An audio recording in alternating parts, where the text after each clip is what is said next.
بسم اللہ الرحمن الرحیم۔ السلام علیکم عزیز طلباء و طالبات۔ لسان القرآن کے اگلے سبق کے ساتھ محمد اقبال حاضر خدمت ہے۔ پچھلے سبق میں ہم نے حرف، حروف، لفظ، الفاظ ان میں فرق سیکھا تھا۔ پھر بامعنی لفظ یعنی کلمہ کی تعریف پڑھی تھی، اور کلمہ کی اقسام اسم، فعل اور حرف کے بارے میں پڑھا تھا، اور اس کے علاوہ ہم نے اسم، فعل اور حرف تینوں کی تعریف اور مثالیں پڑھی تھیں۔ آج ہم اسم کے بارے میں مزید پڑھنے جا رہے ہیں۔ عربی زبان میں استعمال ہونے والے کسی اسم کے بارے میں 4 باتوں کا علم ضروری ہے۔ اس کے بغیر نہ وہ اسم سمجھ میں آ سکتا ہے، نہ اس کو جملے میں استعمال کیا جا سکتا ہے۔ اسم کے بارے میں وہ 4 باتیں درج ذیل ہیں۔ یہ میں آپ کو کتاب کے صفحے کی ریڈنگ کر کے سنا رہا ہوں۔ نمبر 1، اسم کا مذکر یا مؤنث ہونا، یعنی جنس معلوم ہو، جینڈر۔ نمبر 2، اسم کا واحد، مثنیٰ یا جمع ہونا۔ نمبر 3، اسم کا معرفہ یا نکرہ ہونا، وسعت، کیپیسٹی۔ نمبر 4، اسم کا اعراب یعنی جملے یا ترکیب میں اس کا مقام، سٹیٹس۔ اچھا جی، اس کی تھوڑی سی میں وضاحت کر دوں کہ اسم کے بارے میں جو باتیں ہمیں معلوم ہونا ضروری ہیں وہ کیا ہے کہ ہمیں اسم کے بارے میں ایک تو یہ معلوم ہو کہ وہ مذکر ہے یا مؤنث ہے، دوسرا یہ کہ وہ واحد ہے، تثنیہ ہے یا جمع ہے۔ تثنیہ کے لیے لفظ مثنیٰ بھی استعمال ہوتا ہے۔ تیسری بات یہ کہ ہمیں یہ معلوم ہو کہ اسم معرفہ ہے یا نکرہ ہے۔ چوتھی بات کہ اسم کا اعراب معلوم ہو، یعنی اسم مرفوع ہے، مجرور ہے یا منصوب ہے۔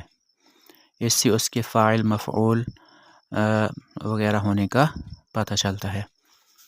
اب یہاں پر میں کچھ انگلش ٹرمز بھی آپ کو بتاتا جاؤں کہ جو لوگ انگلش زیادہ جانتے ہیں تو ان کے لیے آسانی ہو جائے گی۔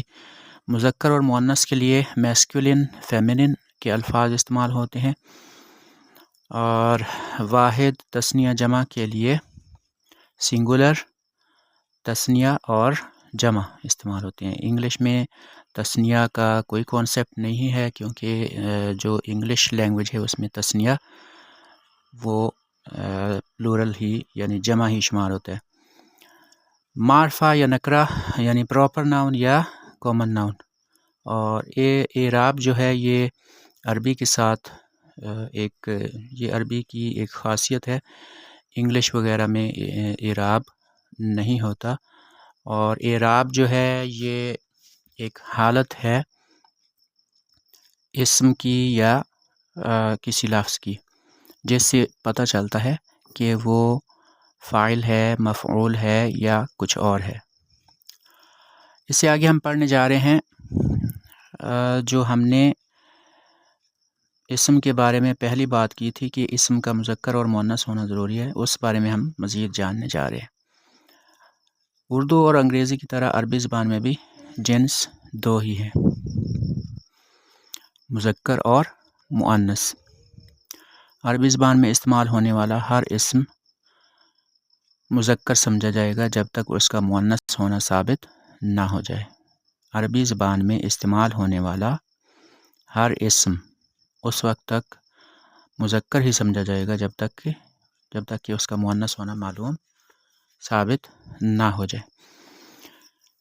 اچھا جی، مذکر اور مؤنث، جو میل کے لیے لفظ استعمال ہوتا ہے وہ مذکر ہوتا ہے، اور جو فیمیل کے لیے لفظ استعمال ہوتا ہے اسے مؤنث کہتے ہیں۔ ہماری اردو میں کچھ چیزیں ایسی ہیں کہ جن میں جنس اصل میں نہیں ہے، یعنی وہ بے جان چیزیں ہیں، ان میں مذکر اور مؤنث حقیقت میں نہیں ہے، لیکن ہم ان کو مذکر یا مؤنث بولتے ہیں۔ مثلا چارپائی کو ہم مؤنث بولتے ہیں اور دروازے کو ہم مذکر بولتے ہیں. یہ دونوں چیزیں غیر حقیقی مؤنث